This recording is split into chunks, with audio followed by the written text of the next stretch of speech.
Topic है irrigation.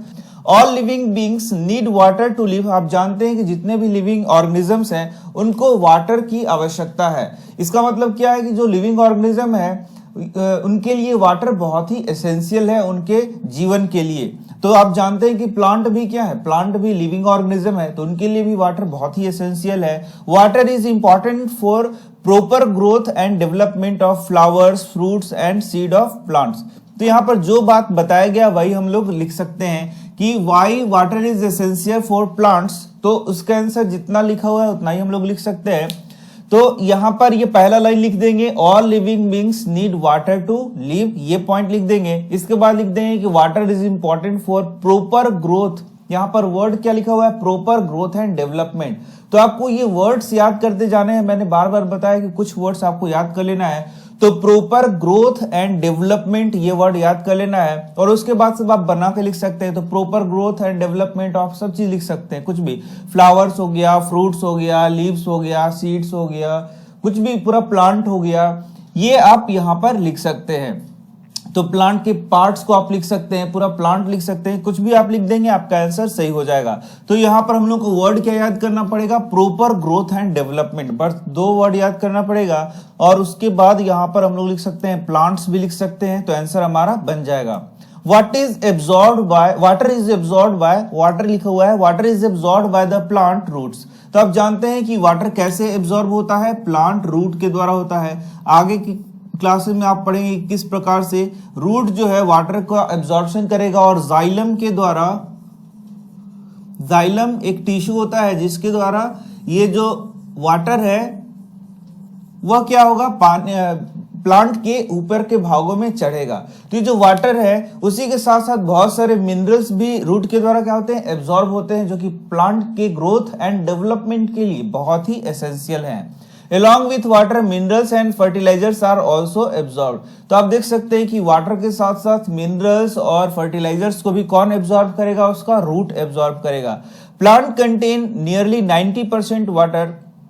तो plant में नियरली 90% क्या होता है, उसकी बॉडी में वाटर होता है। Water is essential because germination of seed does not takes place under dry condition. तो अब यहां पर आप देखेंगे कि जब सीड का जर्मिनेशन होता है तो सीड के जर्मिनेशन के लिए वाटर बहुत ही जरूरी होता है। Water is essential because germination of seed does not take place under dry condition. तो जो सीड का जर्मिनेशन है वो ड्राई कंडीशन में नहीं होगा। फिर सीड से जो ग्रोथ है प्लांट का वो भी पानी के बिना नहीं होगा।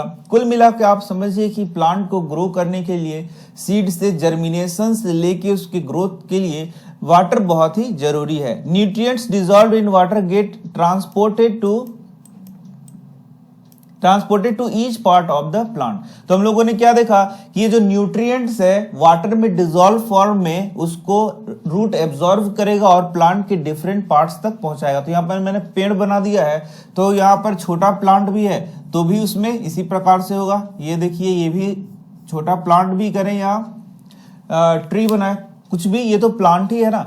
Each part of the plant water also protect the crop from both Frost and hot air currents. तो ये फ्रॉस्ट से या फिर और साथ ही साथ हॉट एयर करंट से भी क्या करेगा, पौधे को सुरक्षित करेगा। तो फ्रॉस्ट क्या हो गया, यहाँ पर फ्रॉस्ट पाला हो गया, और हॉट एयर करंट्स क्या हो गया, जो गर्म हवाएं चल रही हैं उससे भी प्लांट का क्या करेगा, रक्षा करेगा। तो आप देख सकते हैं कितनी सारी बातें बताई गई है। To maintain the moisture of the soil for healthy crop growth field have to be watered regularly.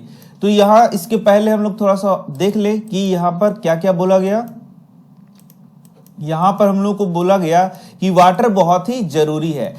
शुरुआत से बोला गया कि पहला क्या हो गया, वाटर क्यों जरूरी है, प्लांट के प्रॉपर ग्रोथ एंड डेवलपमेंट के लिए, प्रॉपर ग्रोथ एंड डेवलपमेंट के लिए। दूसरा क्यों जरूरी है, तो दूसरा आप देखेंगे कि यदि प्लांट का जो अंकुरन है यानी कि जर्मिनेशन के लिए जरूरी हो गया, उसका सीड का जर्मिनेशन के लिए, प्लांट का जर्मिनेशन नहीं वर्ड यूज करेंगे हम लोग, क्या बोलेंगे, सीड का जर्मिनेशन के लिए। तीसरा क्या हो गया, वाटर के द्वारा ही न्यूट्रिएंट्स डिसॉल्व होके पानी में कहां पहुंचेंगे, प्लांट के डिफरेंट पार्ट्स में पहुंचेंगे। इसके बाद आप देख सकते हैं कि वाटर क्या करेगा, water also protects the crop, ये प्रोटेक्शन का भी काम करेगा, protects germination, growth and development, तो आप देख सकते हैं कि चार यदि कीवर्ड्स हम लोग याद कर लें तो इसके आंसर को आसानी से लिख सकते हैं। ग्रोथ एंड डेवलपमेंट करेगा, जर्मिनेशन में मदद करेगा, न्यूट्रिएंट्स को पहुंचाने में मदद करेगा, प्रोटेक्शन करेगा। तो आप देख सकते हैं यहां पर प्रोटेक्शन करेगा। तो ये चार कीवर्ड्स यदि आपने याद कर लिया है तो इन कीवर्ड्स से आप क्या कर सकते हैं, उसके आंसर को आसानी से बना सकते हैं। तो आपको ये छोटे छोटे वर्ड्स याद कर लेने चाहिए, मैं बार बार बता रहा हूं। तो फिर से देख लीजिए, ग्रोथ एंड डेवलपमेंट करेगा, जर्मिनेशन में मदद करेगा, न्यूट्रिएंट्स प्रोवाइड करेगा। न्यूट्रिएंट्स कैसे प्रोवाइड करेगा, वाटर में जो न्यूट्रिएंट्स है वो घुल के प्लांट के डिफरेंट पार्ट तक पहुंचेंगे। और फिर प्रोटेक्शन करेगा। तो प्रोटेक्शन किससे करेगा बताइए, फ्रॉस्ट से करेगा, पाला से, जिसे हम लोग बोल रहे हैं प्रोटेक्शन करेगा। साथ ही साथ किससे करेगा, जो ड्राई एयर करंट है उससे प्रोटेक्शन करेगा। ये बात आपने समझ ली। तो अब यहां पर ये जो वाटर है वो प्लांट में आएगा कहां से, तो सॉइल से आएगा। और यदि सॉइल में ये जो वाटर है बहुत कम है तो हम लोगों को क्या करना पड़ेगा, उसमें पानी डालना पड़ेगा, जिसे हम लोग बोलते हैं इरिगेशन। तो अब चलिए हम लोग का नेक्स्ट यहां पर जो मेन टॉपिक है वही आ गया, irrigation. The supply of water to crops at different interval is called irrigation. Irrigation मतलब सिंचाई, आप जानते हैं। तो द सप्लाई ऑफ वाटर, यहां क्या वर्ड आपको याद करना है, सप्लाई ऑफ वाटर। तो ये वर्ड्स यदि आपको याद नहीं है और आप इंग्लिश मीडियम में इसको लिखना है तो हो सकता है कि आपको बहुत टफ पड़े, क्योंकि समझना तो बहुत आसान है लेकिन एग्जाम में लिखने में बहुत मुश्किल हो सकता है, क्योंकि ऐसे वर्ड्स याद होने चाहिए। तो सप्लाई ऑफ वर्ड्स, यदि सप्लाई वर्ड नहीं याद रहेगा तो आप आंसर को आसानी से नहीं कर सकते। The supply of water to crops, तो supply of water to crops at different interval, regular interval, कुछ भी वर्ड यहां पर यूज किया जाए, appropriate interval is called irrigation. तो इसमें छोटा सा बस याद करना है आपको, supply of water at different interval is called irrigation. तो वाटर का जब सप्लाई होगा डिफरेंट इंटरवल पर होगा तो उसी को क्या बोलेंगे, इरिगेशन बोलेंगे। The time and frequency of irrigation varies from crop to crop. अब ये जो टाइम होगा और फ्रीक्वेंसी होगा, फ्रीक्वेंसी मतलब कितने बार आप उसको पानी डाल सप्लाई कर रहे हैं, मैं यही वर्ड यूज करूंगा तो आपको याद भी हो जाएगा कि कितने बार आप पानी का सप्लाई कर रहे हैं, इसका मतलब इरिगेशन कर रहे हैं। वह अलग अलग क्रॉप पर निर्भर करेगा। कुछ क्रॉप है जिसको बहुत ज्यादा पानी चाहिए, कुछ क्रॉप है जिसको बहुत कम पानी चाहिए। ठीक इसी प्रकार से कुछ क्रॉप को आप समर में लगाएंगे, कुछ क्रॉप को आप विंटर में लगाएंगे और कुछ क्रॉप को आप रेनी सीजन में लगाएंगे। तो इस प्रकार से भी वहां पर अलग अलग सीजन के हिसाब से भी आपको पानी का जरूरी पड़ जाएगा। तो यहां पर आप देख सकते हैं the time and frequency of irrigation varies from crop to crop, soil to soil and season to season. और सॉइल टू सॉइल, किस प्रकार के सॉइल में आपने लगाया है यह भी निर्भर करेगा। तो पहला टाइम हो गया, दूसरा क्या हो गया, दूसरा हो गया आपका सॉइल हो गया, और तीसरा क्या हो गया आपका सीजन हो गया। तो टाइम के आधार पे, सॉइल के आधार पे और सीजन के आधार पे आपको पानी को सप्लाई करना होगा, वाटर को सप्लाई करना होगा, इरिगेशन करना होगा। In summer the frequency of watering is higher. ये तो एकदम सिंपल सा बात है कि समर में फ्रीक्वेंसी क्या होगा, हायर होगा, क्योंकि बहुत ज्यादा पानी क्या होगा, गर्मी को पाकर इवापोरेट होना शुरू कर जाएगा। तो उसमें बहुत ज्यादा पानी हम लोग को इरिगेशन में पानी का सप्लाई करना पड़ेगा। वाई इज सो, तो बहुत आसान था। Could it be due to the increase rate of evaporation of water from the soil and the leaves. तो सही बात है कि लीव्स और सॉइल से क्या होगा, इवापोरेशन ऑफ वाटर बहुत ज्यादा होने लगेगा। तो जिस कारण से हम लोग को क्या करना पड़ेगा, बहुत ज्यादा इरिगेशन मतलब कि सप्लाई ऑफ वाटर करना पड़ेगा। सोर्स ऑफ इरिगेशन, इरिगेशन का क्या क्या सोर्स है। The sources of irrigation are wells, tubewells, ponds, lakes, rivers, dams and canals. तो ये आप लिख सकते हैं what are the sources of irrigation. तो ये सब आपको नाम लिख देना होगा। इसके बाद हम लोग देख सकते हैं यहाँ पर traditional methods of irrigation. Traditional method of irrigation को बताया गया है, the water available in wells, lakes and canals is lifted up by different methods in different regions for taking it to the field. अब यहाँ पर जो नाम बताए, जैसे वेल हो गया, कुआं से पानी को फील्ड तक पहुंचाना है, नहर से यानी कि कैनाल से फील्ड तक पहुंचाना है, रिवर से फील्ड तक पहुंचाना है। तो फील्ड तक तो पानी पहुंचाना होगा, इसके लिए बहुत सारे मेथड्स हैं। तो आप देख सकते हैं कुछ मेथड्स क्या है, ट्रेडिशनल मेथड है, जैसे कि यहाँ पर बताया गया है there are some traditional methods.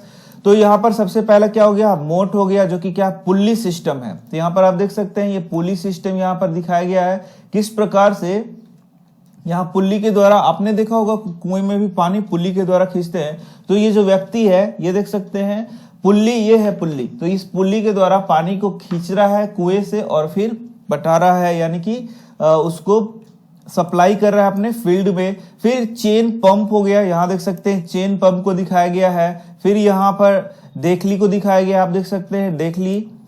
इससे यहाँ पर आप देख सकते हैं यहाँ पर बहुत भारी बोझ लगा रहता है, तो इससे पानी ऐसे खींचेंगे फिर डालेंगे फिर ऐसे छोड़ेंगे तो ये पानी ये जो रस्सी है क्या होगा ऊपर हो जाएगा और पानी नीचे खींच लेगा। इसके बाद रेहट का नाम आप जानते हैं, ये देख सकते हैं रेहट है जिसको पशु के द्वारा खींचा जाता है। तो मतलब इसको गोल गोल यहाँ घुमाया जाएगा, तो यहाँ आपके गांव में भी रेहट लगा होगा।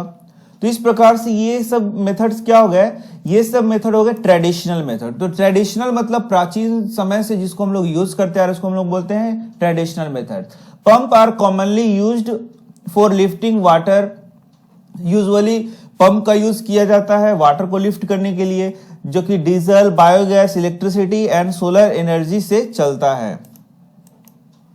इसके बाद हम देख सकते हैं modern methods of irrigation. Modern method of irrigation में पहला क्या है, स्प्रिंकलर सिस्टम हो गया और दूसरा क्या हो गया, ड्रिप सिस्टम। तो ये बहुत इंपॉर्टेंट है आपके एग्जाम के लिए, इसको आपको याद कर लेना चाहिए। स्प्रिंकलर सिस्टम में आप देख सकते हैं ये पाइप इस प्रकार से लगा हुआ है, ये फील्ड है और आप देख सकते हैं ये स्प्रिंकल कर रहा है। स्प्रिंकल मतलब क्या कर रहा है, इस प्रकार से स्प्रिंकल का मतलब आप समझ रहे हैं, ऐसे स्प्रिंकल कर रहा है, स्प्रे कर रहा है, ऐसे समझ लीजिए। स्प्रे से स्प्रिंकल आ गया, जैसे आप डीओ यूज करते हैं तो ऐसे स्प्रे करते हैं, तो ये स्प्रिंकल कर रहा है। ये हो गया स्प्रिंकलर सिस्टम। तो चलिए हम लोग देख लेते हैं स्प्रिंकलर सिस्टम में क्या क्या लिखा गया है। This system is more useful on the uneven land where sufficient water is not available. तो सबसे पहला क्वेश्चन हो गया कि स्प्रिंकलर सिस्टम कहां पर उपयोगी है। तो जब अनइवन लैंड होगा, मतलब कि अब मैंने बताया था यदि फील्ड क्या है, इवन है मतलब बराबर है, तो यदि आप एक जगह पानी डालेंगे तो पूरा जगह वो पानी क्या हो जाएगा, खुद फैल जाएगा। और इसी तरीके से पानी का वाटर का सप्लाई भी किया जाता है, इरिगेशन किया जाता है। लेकिन यदि अनइवन लैंड है, मतलब एक जगह आप पानी डाल रहे हैं और फील्ड में उससे चारों तरफ पानी नहीं जा रहा है, तो उसके लिए फिर स्प्रिंकलर सिस्टम का उपयोग कर सकते हैं। This system is more useful on the uneven land. तो यदि आपको क्वेश्चन पूछा है कि यदि अनइवन लैंड है तो उसमें कौन सा सिस्टम लगाना चाहिए, तो आंसर क्या कर देंगे आप, स्प्रिंकलर सिस्टम लगाना चाहिए। Where sufficient water is not available, तो ये तो सिंपल सा बात है कि सफिशिएंट वाटर नहीं अवेलेबल है, तभी तो हम लोग क्या कर रहे हैं, वहां पर स्प्रे का कार्य कर रहे हैं, स्प्रे से पानी को डाल रहे हैं, यहां पर स्प्रिंकलर सिस्टम लगा रहे हैं। तो यहां देख सकते हैं आगे लिखा हुआ है यहां पर the perpendicular pipes having rotating nozzle. तो यहां पर परपेंडिकुलर पाइप लगा रहता है, ये देखिए परपेंडिकुलर पाइप है, ये परपेंडिकुलर पाइप मतलब इस प्रकार से परपेंडिकुलर पाइप रहेगा और यहां पर क्या रहेगा, नोजल लगा रहेगा। तो आप परपेंडिकुलर जानते होंगे, 90 डिग्री जो बना रहा है यहां से, उसी को क्या बोल रहे हैं, परपेंडिकुलर। तो perpendicular pipes having rotating nozzles on top are joined to the main pipeline at regular intervals. ये रेगुलर इंटरवल्स में आप देख सकते हैं यहां पर, यहां से यहां, यहां से यहां, इस प्रकार से एक पाइप से ज्वाइन किया गया है।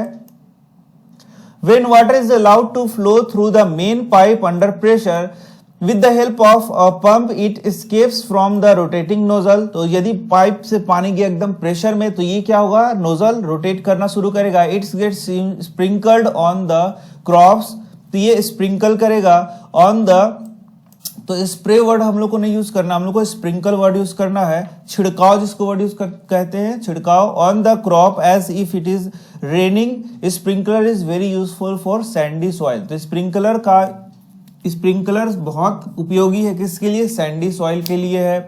तो ये सब हम लोग क्वेश्चन यहाँ पर कर सकते हैं। इसके बाद आपका है ड्रिप सिस्टम, VVI है, क्योंकि इससे बहुत सारे क्वेश्चन बन सकते हैं। In this system the water falls drop by drop.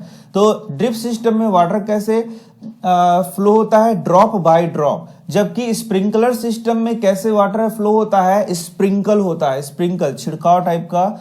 और ड्रिप सिस्टम में क्या होता है, ड्रॉप बाय ड्रॉप। तो ड्रॉप बाय ड्रॉप, ड्रॉप से ड्रिप याद कर सकते हैं, ड्रॉप बाय ड्रॉप किस में होगा, ड्रिप सिस्टम में होगा। Just at the position of the root, root में वो ड्रॉप बाय ड्रॉप जाते जाएगा पानी, so it is called drip system. इसीलिए इसको हम लोग क्या बोलते हैं, ड्रिप सिस्टम। तो why it is called drip system, because water is irrigated drop by drop. It is the best technique for watering fruit plants, gardens and trees. तो यदि क्वेश्चन पूछा जाए कि ड्रिप सिस्टम का यूज किस चीज के लिए, ड्रिप सिस्टम का यूज किस चीज के लिए बहुत ही उपयोगी है, तो बेस्ट टेक्निक है वाटरिंग फ्रूट प्लांट के लिए, गार्डन्स के लिए और ट्रीज के लिए। The system provides water to plants drop by drop. Water is not wasted at all, it is boon in regions where availability of water is poor. तो जिस reason में वाटर बहुत कम है वहां पर आप देख सकते हैं ड्रिप सिस्टम लगाया जाएगा और ड्रॉप बाय ड्रॉप सीधे कहां पर पानी भेज दिया जाएगा, सीधे उसके रूट्स में पानी भेज दिया जाएगा। तो हम लोग अपने नेक्स्ट टॉपिक की ओर बढ़ रहे हैं और वह है प्रोटेक्शन फ्रॉम वीड्स। तो वीड्स क्या होते हैं, कैसे हम लोग अपने फसल को वीड्स से सुरक्षित कर सकते हैं, यही सब बातें इसमें बताई गई है।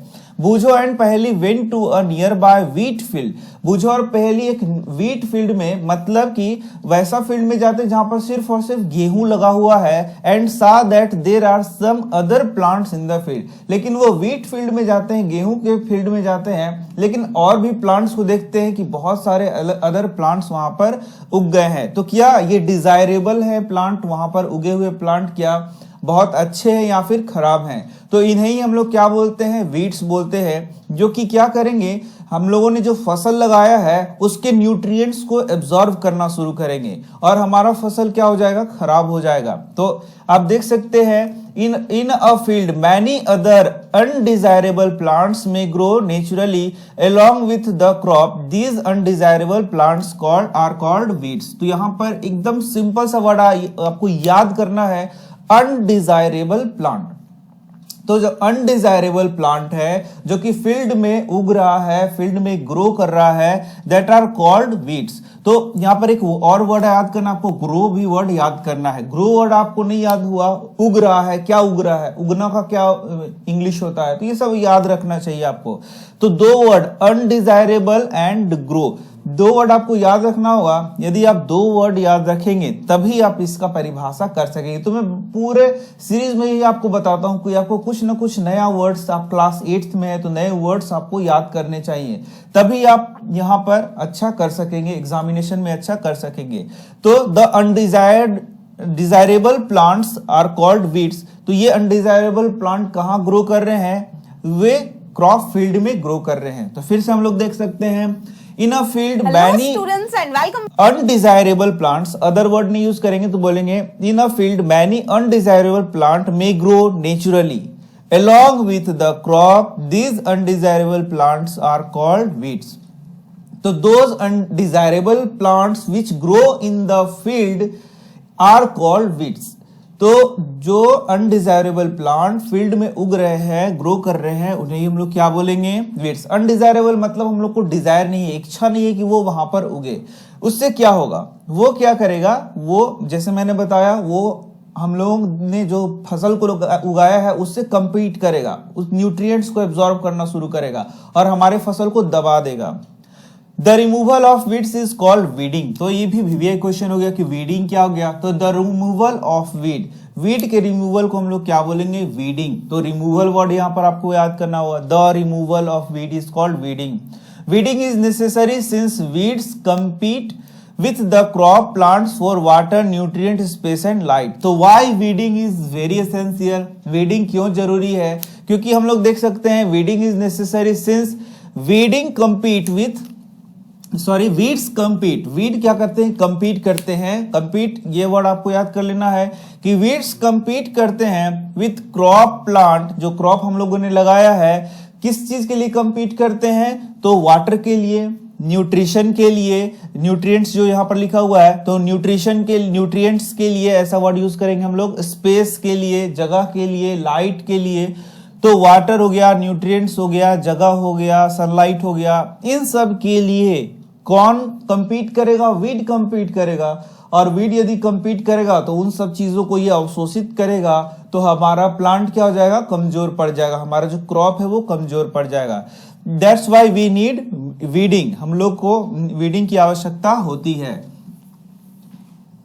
या फिर बोलेंगे that's why weeding is very essential, thus they affect the growth of the crop. एक लाइन और आप लिख सकते हैं कि वो प्लांट्स क्रॉप से कंपीट करते हैं for water, nutrient, space and light, and thus they affect the growth of the plant. इस कारण से वो प्लांट के ग्रोथ को क्या करते हैं, अफेक्ट करते हैं।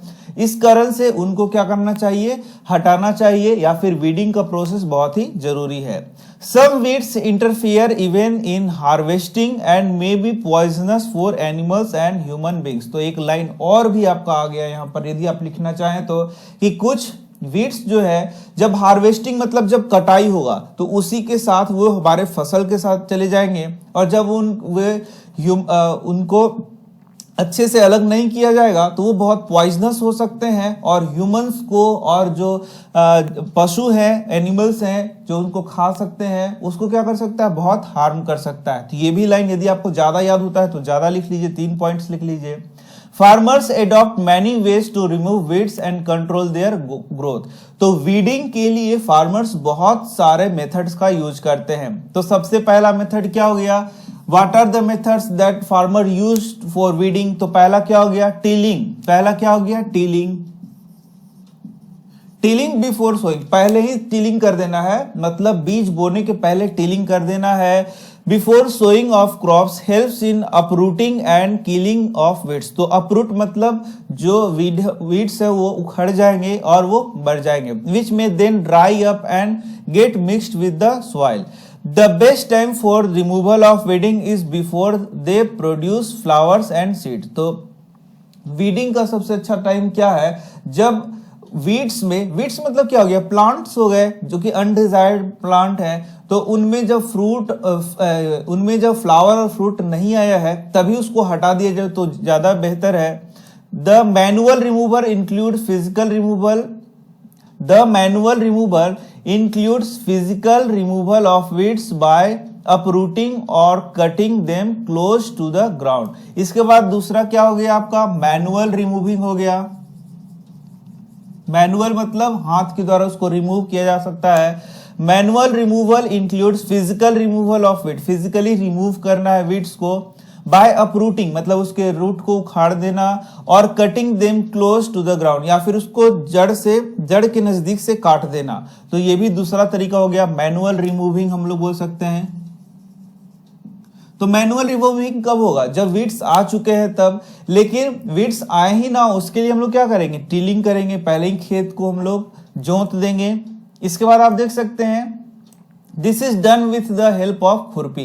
तो ये जो मैनुअल रिमूविंग है वो किसके द्वारा हो सकता है, खुरपी के द्वारा हो सकता है। A seed drill is also used to uproot weeds. तो यहां से यदि क्वेश्चन पूछा जाए कि मैनुअल रिमूविंग किससे हो सकता है, तो खुरपी से हो सकता है, और दूसरा क्या हो सकता है, यहाँ पर सीड ड्रिल हो सकता है। तो ये दो चीज से मैनुअल रिमूविंग किया जा सकता है।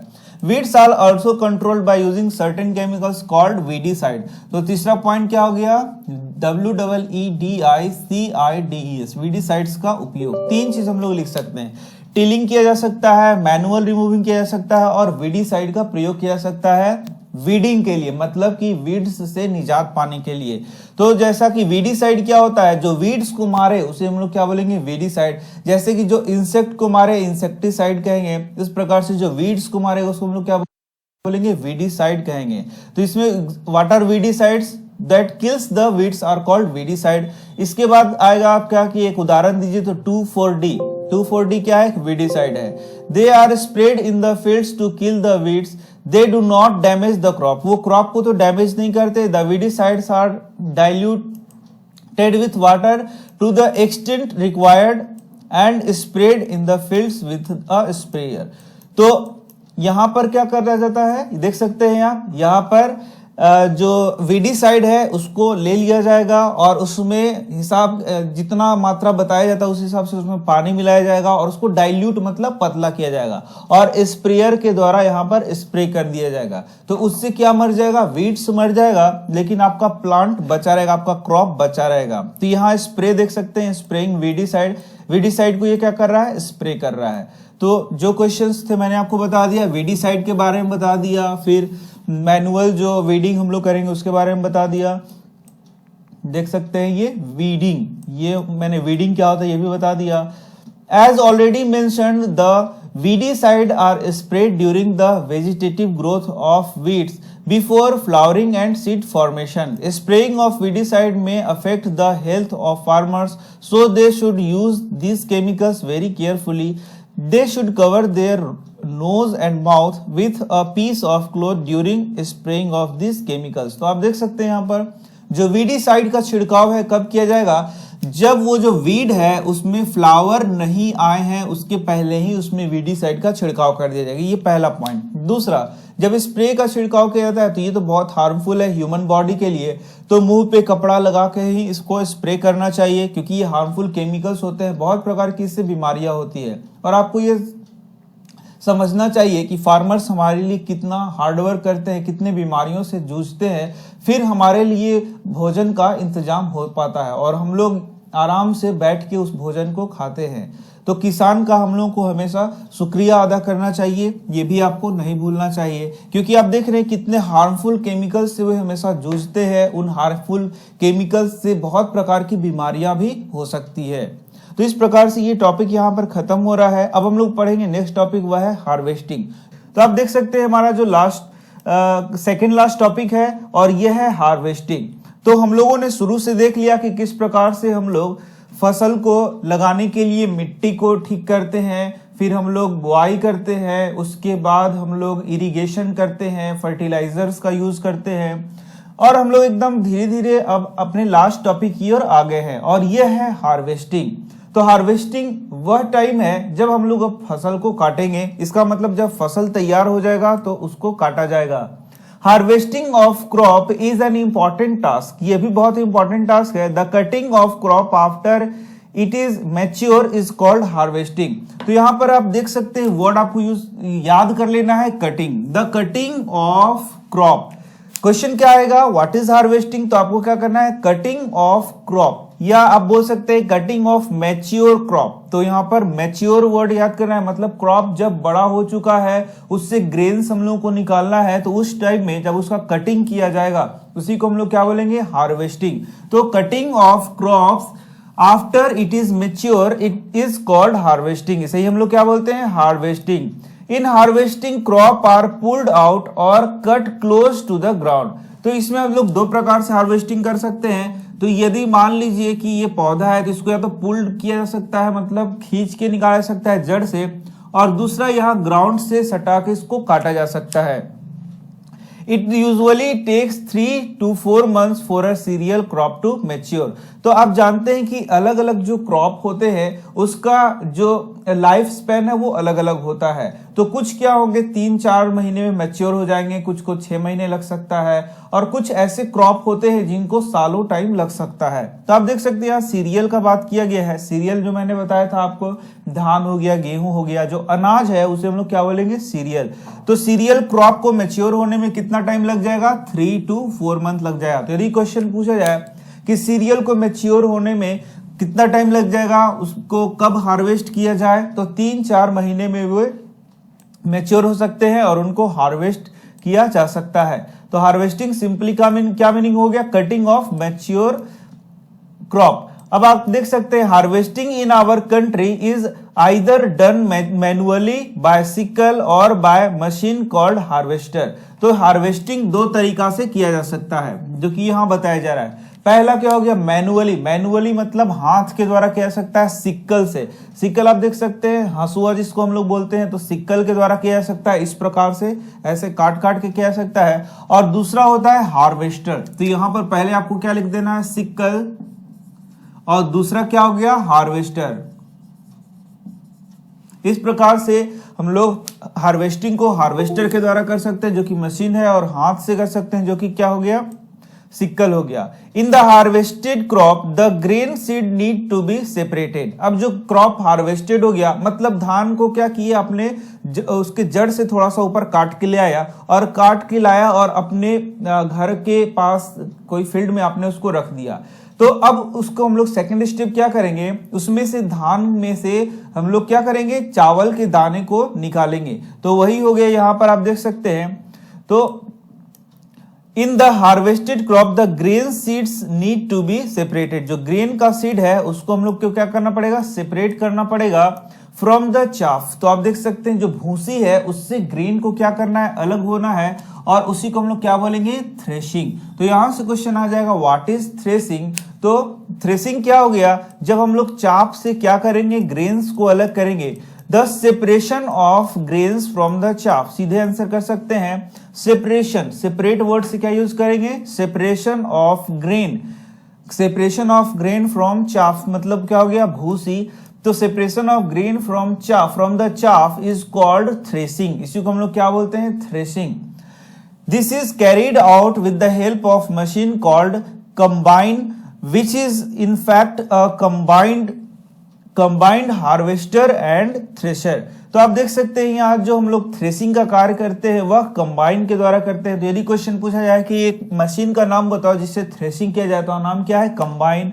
कंबाइन का फंक्शन क्या है तो वो हार्वेस्टर के रूप में भी किया जाता है उसका यूज, और थ्रेशर के रूप में भी किया जाता है। तो ये आपका यहाँ पर आंसर आप कर सकते हैं। ये देखिए यही है कंबाइन, यहाँ पर मशीन को दिखाया गया है। अब आप देख सकते हैं after harvesting sometimes stubs are left in the field. तो आप ये हार्वेस्टिंग करेंगे तो ऊपर से काट कर यदि लाते हैं तो बहुत सारा उसमें स्टब्स क्या होता है, फील्ड में बच जाएगा, which are burned by farmers, जिसको फार्मर क्या कर सकते हैं, करते हैं, जला देते हैं। Paheli is worried, she knows that it cause pollution. तो ये जो हम लोग उसको काट के जलाते हैं, मतलब काटने के बाद, हार्वेस्टिंग के बाद जो खेतों को जला दिया जाता है वो बहुत ही हानिकारक होता है, बहुत ही पोल्यूशन काउज होता है। तो दिल्ली के एरिया में आप जानते हैं कि जो पोल्यूशन काउज होता है ठंडे के दिनों में, वहां पर इसका बहुत बड़ा एक योगदान होता है। तो बात यह है कि जो ये स्टब्स बच जाते हैं उनको क्या करना चाहिए, वहां पर खुदाई करना चाहिए, खुदाई करके उसको अच्छे से मिट्टी में मिला देना चाहिए। लेकिन उसमें बहुत पैसा लगता है, जिस कारण से बहुत सारे किसान इसको क्या करते हैं, जला देते हैं। तो ये सब प्रॉब्लम है, आप जानते हैं। और इससे क्या काउज हो सकता है, पॉल्यूशन काउज हो सकता है। इट में also catch fire and damage the crops laying in the field. तो यदि क्रॉप को फील्ड में रखा गया है, काटने के बाद जानते हैं कुछ समय तक उसको जमा करके मान लीजिए ढेर बनाकर रखा जाता है, तो वो जलने का भी संभावना हो सकता है। Farmers with small holding of land do the separation of grains and chaff by winnowing. तो आप देख सकते हैं कि जो छोटे फार्मर हैं उनके पास यदि मशीन नहीं है तो विनोइंग के द्वारा वो क्या करते हैं, चाफ को ग्रेन से अलग करते हैं। तो विनोइंग में हम लोग क्या कर सकते हैं, जैसे कि कुछ एक बर्तन लेंगे, उसमें बर्तन नहीं वर्ड यूज करके कुछ इस प्रकार से टोकरी वगैरह या फिर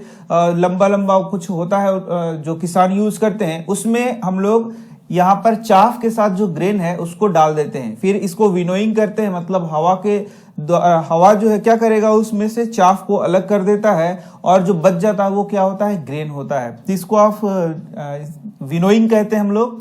तो इसके द्वारा भी हम लोग क्या करते हैं, चाफ को ग्रेन से अलग करते हैं। तो यहां पर ये हो गया विनोइंग मशीन। यदि विनोइंग मशीन है तो उसके द्वारा भी विनोइंग किया जाता है। और अब हम लोग को आता है अपना नेक्स्ट टॉपिक, और ये है हार्वेस्ट फेस्टिवल। तो हार्वेस्ट फेस्टिवल, जब हार्वेस्टिंग के समय, आप जानते हैं कि इंडिया में बहुत सारे ऐसे त्योहार है जो कि हार्वेस्टिंग के समय मनाए जाते हैं, यानी कि जब हार्वेस्टिंग किया जाता है तो उसकी खुशहाली में मनाया जाता है।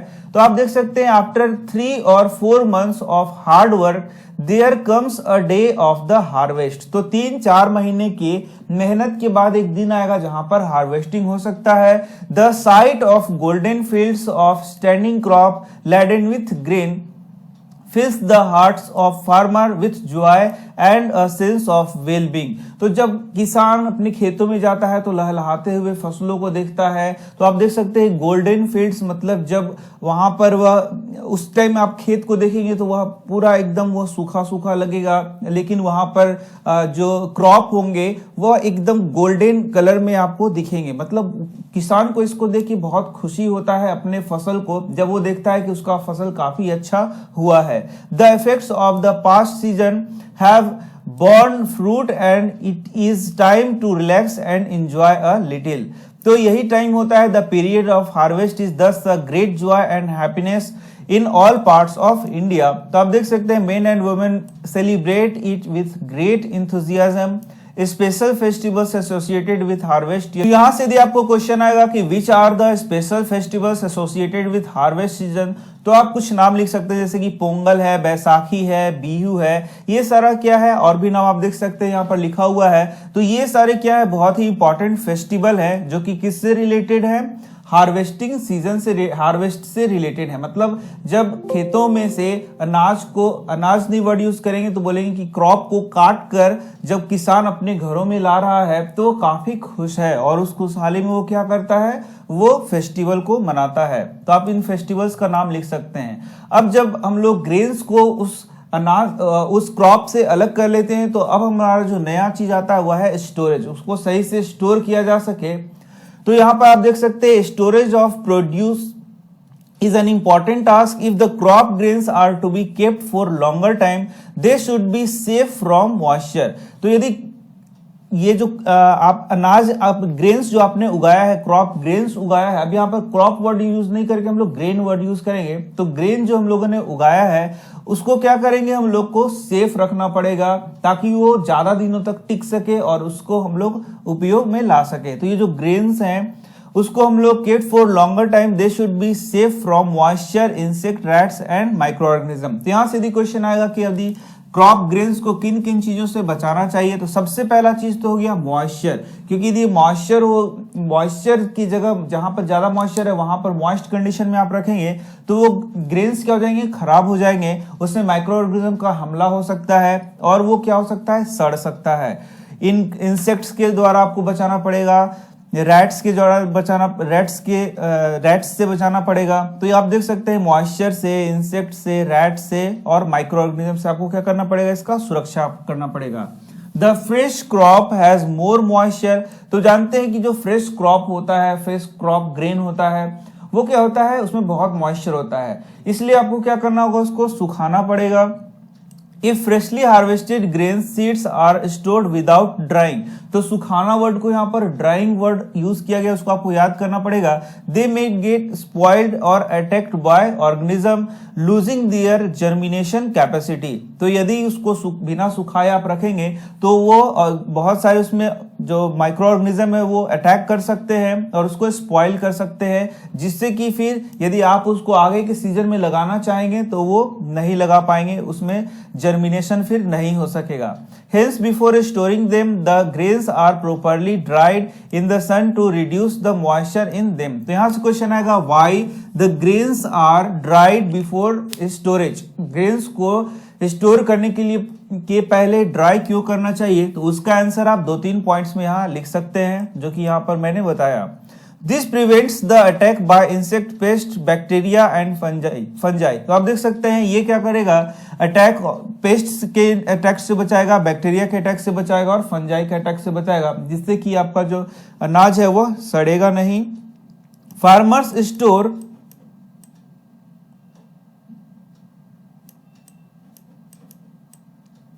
grains in jute bags or metallic bins. However, large scale storage of grain are done in silos and granaries। तो ग्रेनरीज और साइलोज में ज्यादा स्टोरेज किया जा सकता है to prevent them from pest like rats and insect. तो आप देख सकते हैं कि यदि पूछा जाए कि large scale storage of grain कहाँ होगा, तो साइलो का नाम लिख देना है आपको और ग्रेनरी का नाम लिख देना है। तो साइलोज और ग्रेनरीज में क्या होता है, इनका स्टोरेज होता है। तो इस प्रकार से आप देख सकते हैं dried neem leaves are used for storing food grains at home, for storing large quantities of grains in big godowns, specific chemicals treatments are required to protect them from pests and microorganism। तो आप देख सकते हैं यहाँ पर जो storage हो रहा है ग्रेन्स का, लार्ज स्केल में हो रहा है, तो उसको हम लोग माइक्रो ऑर्गेनिज्म से, पेस्ट से प्रोटेक्ट करने के लिए क्या क्या कर सकते हैं, तो उसमें नीम का हम लोग पत्ती डाल सकते हैं, ड्राइड नीम लीव्स का प्रयोग किया जाता है। तो पहला क्या हो गया, ड्राइड नीम लीव का प्रयोग किया जाएगा। एंड दूसरा क्या होगा, आप देख सकते हैं स्पेसिफिक केमिकल ट्रीटमेंट दिया जाएगा, केमिकल ट्रीटमेंट। तो ड्राइड नीम का प्रयोग किया जाएगा, केमिकल ट्रीटमेंट दिया जाएगा, जिससे कि जो माइक्रो ऑर्गेनिज्म है और पेस्ट है वो उस पर अटैक ना कर सके और हमारा जो ग्रेन्स हैं, जो अनाज है, वो क्या हो, सही सुरक्षित रह सके। तो आप देख सकते हैं you must have seen that like plants, animals also provide us with different kinds of food. तो आप जानते हैं कि हम लोग जो अपना भोजन करते हैं तो फूड हम लोगों को कहाँ से मिलता है, तो फूड हम लोगों को प्लांट से भी मिलता है और एनिमल से मिलता है। जैसे कि आप जानते हैं कि जो ग्रेन्स है, वेजिटेबल्स हैं, पल्सेस हैं, वो हम लोगों को प्लांट सोर्स से मिलता है। लेकिन आप देखेंगे कि मिल्क है वह कहाँ से मिलेगा, काउ से, बफेलो से मिलेगा। जबकि आप देखेंगे एग है वह हेन से मिलेगा। फिर आप देख सकते हैं कि फिश है उससे हम लोगों को मांस मिलेगा। तो इस प्रकार से आप देख सकते हैं जो अलग अलग प्रकार के हम लोग भोजन करते हैं वो दो सोर्स से बेसिकली हम लोग को मिलेंगे। पहला हो जाएगा प्लांट सोर्स और दूसरा क्या हो जाएगा, एनिमल सोर्स। तो एनिमल सोर्स से भी हम लोगों को फूड मिलता है। We have just seen that the process of crop production involves a number of steps like selection of seed, sowing. It is similarly animals reared at home, reared मतलब पालन पोषण कर रहे हैं at home और in farms have to be provided with proper food, shelter and care. तो जो animal को भी हम लोग पाल रहे हैं उसको हम लोग बोलते हैं एनिमल हस्बेंड्री। वो आगे के क्लासेस में आप पढ़ेंगे, क्लास 9th में पढ़ेंगे, तो उसमें भी बहुत सारी चीजों का ध्यान दिया जा सकता है। तो प्रॉपर रेयरिंग होना चाहिए, उसमें फूड का, शेल्टर का और प्रॉपर केयर का बहुत ख्याल रखा जाता है। यहां से आपको क्वेश्चन आएगा व्हाट इज एनिमल हस्बेंड्री। तो एनिमल हस्बेंड्री में हम लोग लार्ज स्केल पर क्या कर रहे हैं, When this is done on a large scale, it is called animal husbandry. तो एनिमल हस्बेंड्री में हम लोग क्या कर रहे हैं, रेयरिंग ऑफ क्या कर रहे हैं, एनिमल्स विथ प्रॉपर क्या कर रहे हैं, फूड, शेल्टर एंड केयर। तो जब हम लोग रेयरिंग ऑफ एनिमल करेंगे, बहुत अच्छे से देखभाल करेंगे उसके, प्रॉपर फूड का, प्रॉपर शेल्टर का और प्रॉपर केयर का प्रॉपर केयर किया जाएगा, तो उसे ही हम लोग क्या बोलेंगे, एनिमल हस्बेंड्री। तो ये सब चीजें यहाँ पर बताई गई थी। तो इस प्रकार से आप देख सकते हैं कि आपका यह चैप्टर समाप्त होता है। Fish is good for health, we get cod liver oil from fish which is rich in vitamin D. तो आप इसको याद कर सकते हैं कि कॉड लिवर ऑयल कहाँ से मिलेगा, फिश से, जो कि रिच इन विटामिन